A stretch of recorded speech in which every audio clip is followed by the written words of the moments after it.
This is the ORICO IG740 Pro PCIe Gen 4 NVMe SSD in the 2TB configuration. They also have this in the 1TB as well. Now ORICO sent this out to me so I can showcase you guys to test out this drive. Now I'll be installing this on this Vision Compact Build in the main PCIe slot. I'll be installing a fresh copy of Windows. So this NVMe SSD comes in this really nice black box. And one of the standout features of this is that you're getting read speeds of up to 7,400 megabytes per second. On the listing, it shows up to 7,450 with write speeds up to 6,500 megabytes per second, making this Gen 4 NVMe one of the highest performance that you can get out of Gen 4. Now inside the box, they do include a heatsink cover as well, which I think is pretty nice in case you ever need this. It has like a nice little gold plate, and it comes pre-installed with a thermal pad here and an additional one to go on the other side of the NVMe drive. They also include a Phillips screwdriver here, which I think is also pretty nice in case you need to open up your M.2 sockets. But thankfully, this X870E HTI Wi-Fi from MSI makes things very easy. So upon close inspection here, this NVMe SSD, as you can see here, you'll see all the components on one side of the drive, and on the back, it's pretty much basically flat, meaning that this is going to be a single-sided NVMe drive. So if you have a motherboard that comes with additional riser pieces for single-sided, make sure you install those just in case. But we're going to be installing it on the main PCIe slot. All right, for this, I have a simple press and lift mechanism for this motherboard, which makes installing NVMe drives very easy and simple. And of course, whenever you install it, make sure you locate that notch here and make sure you match it up to the notch on your specific M.2 socket, but it should go in nice and smooth. I gotta say, I do like that black and gold. I think it really stands out. And then I'm just gonna push this down here. MSI makes that very easy to install. And of course, with any type of heatsink, make sure you peel off any stickers for your thermal pads, but let's go ahead and place this on top. A nice little click. All right, so now ORICO installed, so I'm gonna go ahead and install Windows and test out the drive. All right, now as I'm installing a fresh Windows 11, you can see right over here that the unallocated space is reading at 1.9 terabytes. So that's gonna be the ORICO drive that we just installed. Simply hit next and basically just install everything, which should take about probably like half an hour, but everything should be good, and we'll be testing out the drive after everything is done.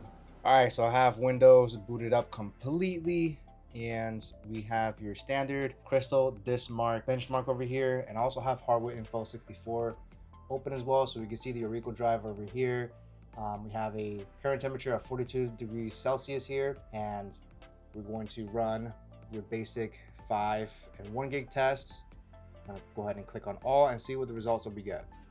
Now, one thing I want to point out that I did not realize, but I don't know if you can tell, but there is a LED light that's blinking over there.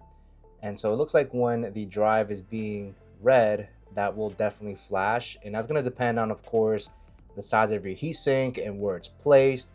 But I thought that was a pretty cool feature of this drive. Now, it's probably why I saw an SSD option under MSI's Mystic Light. And I thought that was a little strange. So that lighting is definitely being recognized by my motherboard software, which is pretty cool. All right, here are the results for the 1 gig test across these 4 separate tests that we have here. Now, of course, we have your standard read and write speeds here. So you're definitely getting the advertised read and write speeds here. You can see the read speeds is 7,398, while the write is 6,339, which is really great.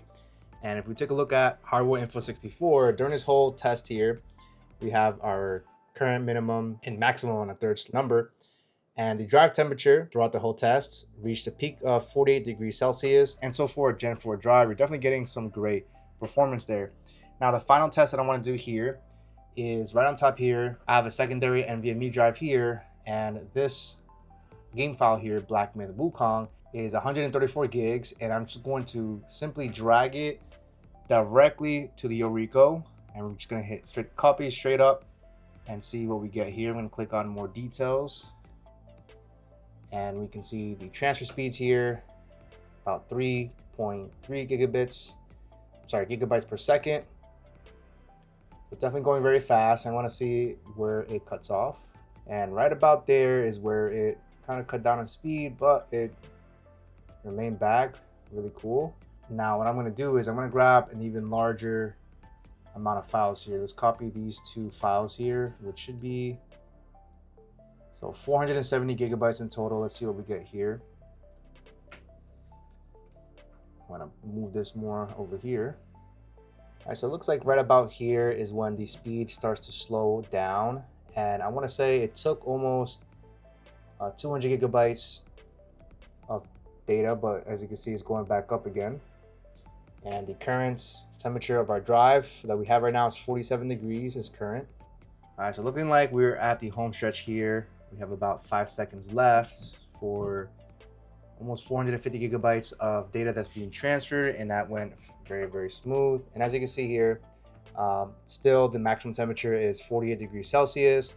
So the drive definitely remained nice and cool, and I was able to transfer a lot of files with a little bit of dips here and there, but other than that, it did maintain that full speed. Now, as terms of drive temperatures, this is definitely going to depend on how effective your motherboard or wherever you're installing this drive. Definitely depends on the cooling efficiency of that. This is an X870E HTI Wi-Fi with a decently sized heatsink that's meant for a Gen 5. There are thermal pads on both sides, so that definitely helps dissipate heat. All right, guys, so this ORICO IG740 Pro Gen 4 NVMe SSD so far has been a great, solid experience. You're definitely getting top Gen 4 speeds with this NVMe SSD. So if you're going to use this as a primary drive, or maybe you want additional memory without having to break the bank, and honestly, the ORICO IG740 Pro is definitely a great choice. Then I definitely recommend this ORICO NVMe SSD. I'll catch you guys on the next one. Firewolf out.